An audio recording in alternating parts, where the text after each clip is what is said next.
The day Ronaldo stopped being young. Yes, the GOAT. Everyone is asking the wrong question about Ronaldo. They keep asking, what happened to him? But the better question is, what happens when the most disciplined athlete on earth finally meets a part of biology that discipline cannot fully control?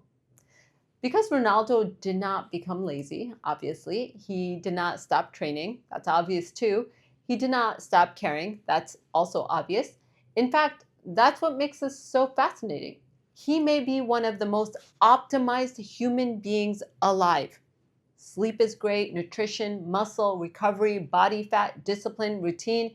And still, in the World Cup, people are watching him and saying, why doesn't he play the same? Here's the part no one wants to say. Ronaldo is not losing soccer, he's losing milliseconds. And in elite sport, milliseconds are everything. When you're young, your body is not just strong, it is violent. Your nervous system fires fast, your tendons snap back like springs, your fast twitch fibers explode. Your brain processes space before anyone else even sees it. That is what Ronaldo used to be. He was not just a footballer, he was a biological weapon. But after a certain age, the first thing that leaves is not strength, it is sharpness, the ability to create force instantly. Not in 1 second, not in half a second, in the first tenth of a second. That is called rate of force development. And that is why an older athlete can still look muscular, still train hard, still be strong, but somehow arrive half a step late. And half a step is the difference between genius and he's finished. Because the average person thinks aging looks like wrinkles. In athletes, aging looks like arriving late to a ball you used to reach without even thinking. It looks like fewer defensive runs, less pressing, less separation, less chaos, less hunting. And this is the wildest part. Ronaldo's body may still be incredible, but elite football is not asking, are you fit? It's asking, can you sprint, stop, turn, jump, land, recover faster than the 23-year-old who has not yet paid the biological tax? And that is the hidden tax.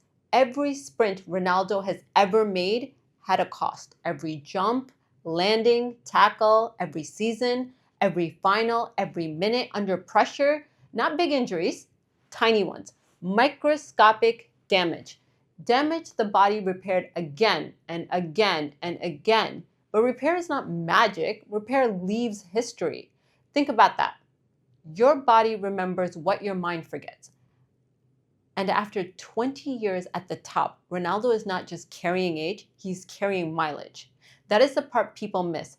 A 39-year-old athlete is not just older than a 24-year-old.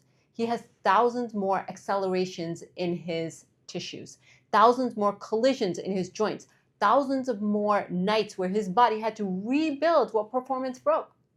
So why did everyone else quit? Well, because most athletes don't lose their career in one dramatic movement. They lose it when the math stops working. The game takes more from them than recovery can give back. One match needs 3 days to recover, then 4, then a week. Then the next small injury takes even longer. Then the body protects itself. The brain becomes cautious. The hamstring remembers. The tendons remember. The ankles remember.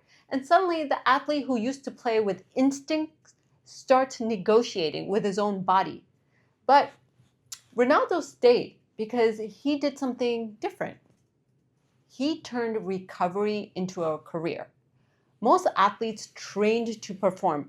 Ronaldo trained to keep performing. That is the difference. He protected his muscles. He protected his body composition. He protected his sleep. He built habits most players only start caring about after they're already breaking down.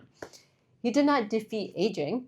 He slowed the rate of his collapse. And that is why he is still here. Not because biology skipped him, but because he fought biology earlier than everyone else. But here's a twist. That obsession may also be why he looks different now. Younger Ronaldo was chaos, explosive, risky, unpredictable, violent. Older Ronaldo is efficiency. He conserves, he positions, he waits, he chooses moments. Because longevity changes the athlete. You cannot survive this long playing like your younger self. So the same discipline that extended his career also transformed his game. He is no longer built to burn like a firework. He is built to last like a machine. And that is the lesson for the rest of us. Longevity is not about looking young. It is about preserving the system that makes you feel young. Your nervous system, your muscle power, your tendons, your metabolism, your recovery, your ability to repair. Because one day, all of us start losing milliseconds. You notice it when workouts take longer to recover from. When your joints start feeling different, when your energy is not automatic, when your body needs more effort to do what you used to feel easy, that is not weakness. That's biology. And that's biology asking for a new strategy. Ronaldo is not the story of a man who beat aging. He is the story of what happens when the greatest discipline in the world meets the one opponent no one has ever defeated. And that is time. And maybe the real question is not, why isn't Ronaldo the same? Maybe the real question is, how is he still here at all?